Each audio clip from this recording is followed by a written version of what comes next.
দেখো বন্ধুরা, কর্তামশাই এনে হাজির করেছে এক ঝুড়ি কাঁচা আম।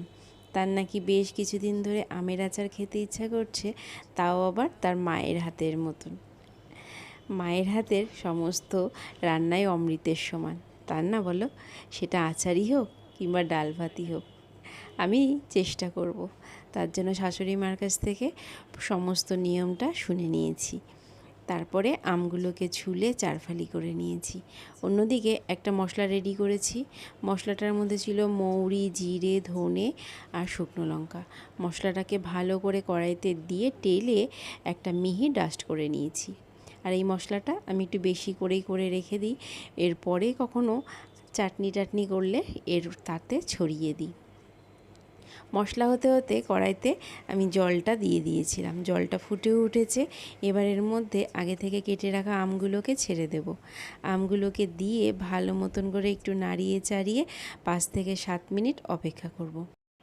5-7 মিনিট বাদে আমগুলোকে নামিয়ে নেব, নিয়ে একটা ঝুড়িতে জল ঝরানোর জন্য রেখে দেব। অন্যদিকে আচারটা করতে যতটা চিনির প্রয়োজন ততটা চিনি মিক্সিতে একটু ডাস্ট করে নিয়েছি। এবার শাশুড়ি মা ঠিক যেভাবে আচারটা করতে বলেছিল সেইভাবেই করার চেষ্টা করেছি। প্রথমে কড়াইতে চিনির গুঁড়োটা দিয়েছি, তাতে দিয়েছি 1/2 কাপ মতন জল। চিনির গুঁড়ো আর জলটাকে ভালো মতন করে মিশিয়ে নেব। এবার যতক্ষণ চিনির মধ্যে যতটা জল দিয়েছি জলটা শুকিয়ে যায় ততক্ষণ ওটাকে নাড়িয়ে যাব। তারপরে এর মধ্যে দিয়ে দেব আগে থেকে হাফ সেদ্ধ সেই আমটা দিয়ে এটাকে আলতো হাতে নাড়াচাড়া করব। এখন এটাকে আলতোভাবে নাড়াচাড়া করা ছাড়া আর কোনোই কাজ নেই।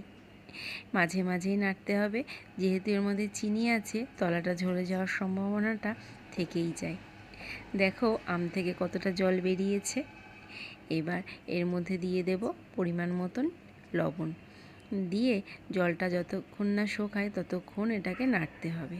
জলটা শুকিয়ে আসলেই আগে থেকে করে রাখা ভাজা মশলার গুঁড়োটা দিয়ে দিলেই রেডি হয়ে যাবে আমের এই আচারটা।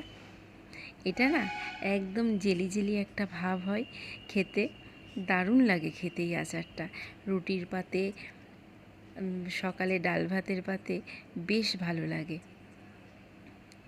আর সবথেকে মেন এটার একটা বিশেষত্ব হলো এই আচারটা করতে আমি কোনো তেলের ব্যবহার করিনি।